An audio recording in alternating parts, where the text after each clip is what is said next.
magsisimula eh. Naman. Tumayo dito parang pangarap ko yun. Kasi,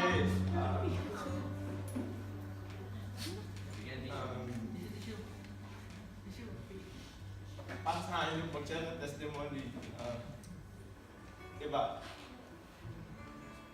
Para siyang prayer na sinasabi mo sa lahat.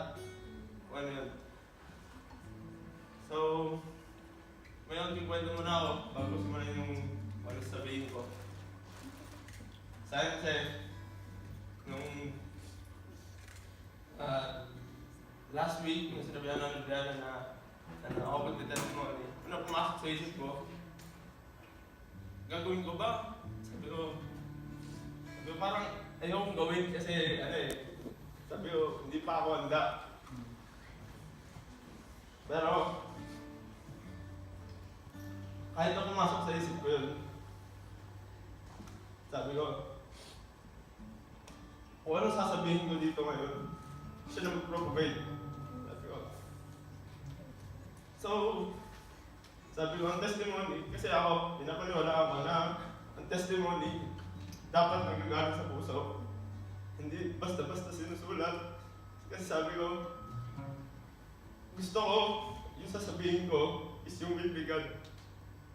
Ayoko na yung sasabihin ko dito is kung anong gusto kong sabihin sa inyo. Gusto ko yung sasabihin ko dito, hindi manggagaling sa akin. Meron akong naalala na sinabi nung Catholic pa ako. Sabi niya, not me, but Christ in me. Yun yung naalala ko ngayon habang nakatayo dito kasi kanina ko lang nalaman kung ano sasabihin ko ngayon eh. Ano nyo, isang linggo sabi ko, hindi ko pagkakandaan. Sabi ko, gusto ko on the spot. Doon ko sabihin kung ano man yung gusto ko, kung ano yung dinalaman ng puso ko na gusto kong ilabas. Kanina, nung habang nag-prepare ako pumunta dito, alam yung kinakabahan ako. Sabi ko, ang dami nga na pumapasok sa isip ko na gusto kong sabihin. Sabi ko, ito na lang ba sabihin ko, ito na lang. Pero parang hindi siya nagmamatch ako ano talaga yung parang meant na sabihin ko. Tapos, isa lang talaga yung pumapasok sa isip ko. Nung pag-iisip ko magte-testify ako ngayon, yun yung He will provide. Yun lang. So, habang nakaupo kanina, hindi ko alam kung anong sasabihin ko. Sabi ko, magsusulat na ba ako? Habang nakaupo, nagdadasal ako na sinasabi ko kung magsusulat na ako, ano na gagawin ko. Ilang minuto na lang, magte-testify na ako, tapos di ko pa rin ang sasabihin ko. Pero, naalala ko yung mga pagkakamali ko. Sabi ko, yung kung ano sasabihin ko, tinetesting mo lang naman ako eh.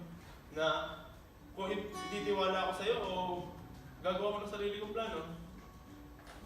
Sa past few weeks, nalaman ko na yung mga plano ko sa sarili ko is hindi talaga yun eh.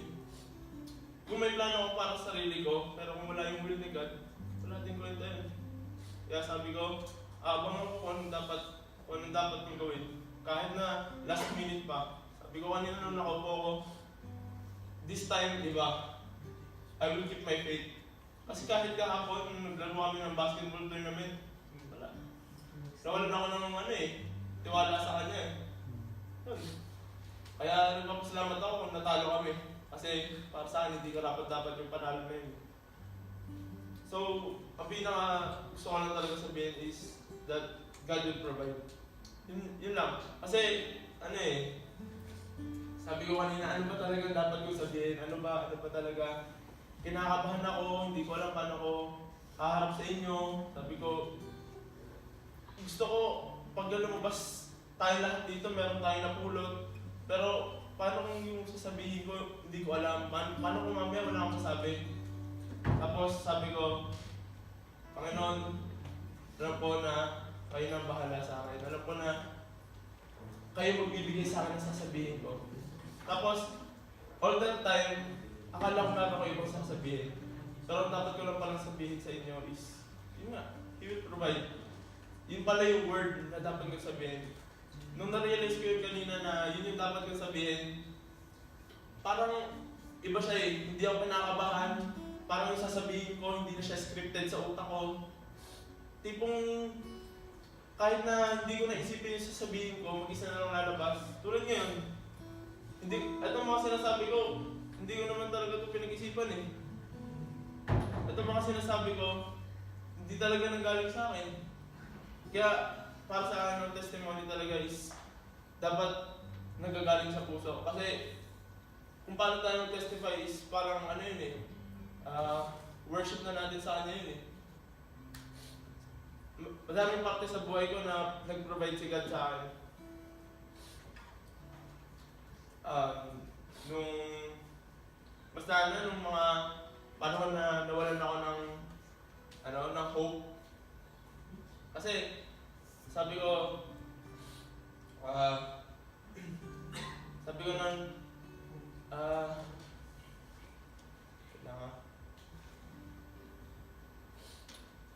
ano nang gagawin ko? Bakit parang hindi ako masaya sa naghahanap ako ng kasayahan sa sarili ko.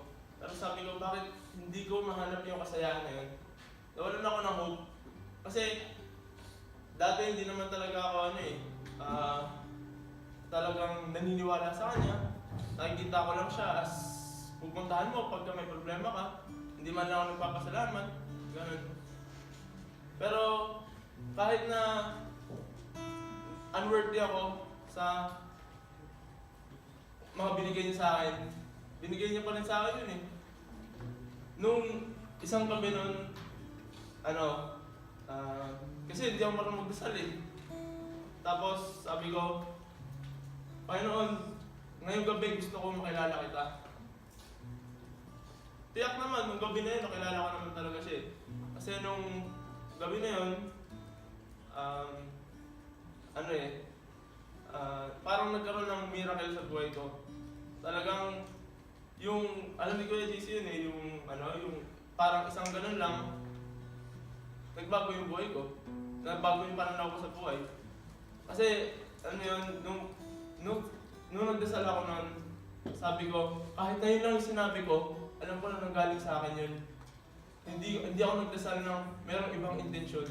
Nagdasal ako ng galing sa puso ko. Kaya alam ko na kahit ganun man kaunti yun, pinakinggan ng Panginoon yun. Sabi ko, Panginoon, gusto kita makilala. Nung napanood ko yung Son of God na pinakita yung sacrifice niya para sa atin. Tapos sabi ko, bago ko ito panoorin, gusto ko i-open up ko muna yung puso ko dito sa kung ano man message na ibibigay nito para sa akin. Nung pinanood ko yun, tulad na sinasabi ko sa inyo, hindi nga ako marunong magdasal. Pero pagkatapos nun, mag-isa na lumabas yung mga gusto kong sabihin sa kanya. Habang nagdadasal ako, mag-isa na lumabas yung nagpasalamat ako sa kanya. Kahit na hindi ko alam na dapat pala magpasalamat sa kanya. Akala ko, ang Panginoon, pupunta mo lang pag may kailangan ka. Akala ko noon ganun. Pero hindi.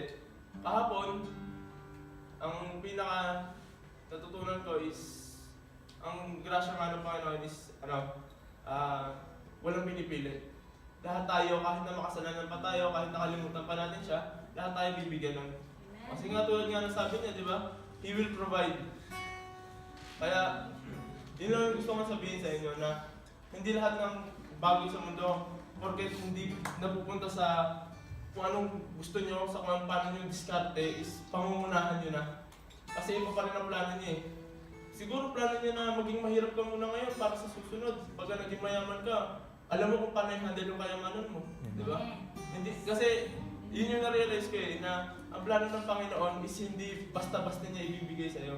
Gusto niya, pagka nakuha mo to, is ma-appreciate mo to, tapos hindi pong kasi pagka tayo nagplano para sa sarili natin, tulad ng worship night, sabi doon na hindi natin kaya gumawa ng sarili nating well. Hindi tulad ni God na siya na yung mismo magbibigay sa atin nun. So, ito lang gusto kong sabihin sa inyo na huwag niyo try pangunahan yung will ni God. Kung meron kayong mga panalangin, ay panalangin niyo is yung will niya. Kasi sa huli, kahit na iwasan niyo yun, sa huli doon pa rin naman eh. Kasi nakalimutan ko sinong propeta yun na yung yung iniwasan niya. Yung sinabi sa kanya ni God na pumunta ka sa bayan na to para mag-preach. Tapos iniwasan niya, pumunta siya sa barko. Pero sa huli, ang nangyari pa din, nakain siya ng isda, tapos napunta pa din siya dun sa kung saan siya dapat. Diba? So, ganun pa din mangyayari sa atin. Diba? Magpupunta pa rin tayo sa kung anong plano niya sa atin. So, ang sinasabi ko lang sa inyo na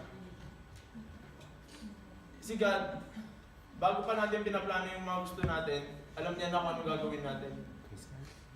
So, pinaka gusto ko lang talaga sabihin sa inyo is that He will provide. Maniwala na kayo na mag-provide sa atin. Malaking bagay ang paniniwala. Kasi kung hindi kayo maniniwala na mag-provide siya, paano niya gagawin yung trabaho niya na mag-provide para sa atin? Kaya dapat maging patient tayo. Hintayin natin yung tamang oras na kung kailan niya dapat ibibigay sa atin yung mga gusto niya ibigay sa atin.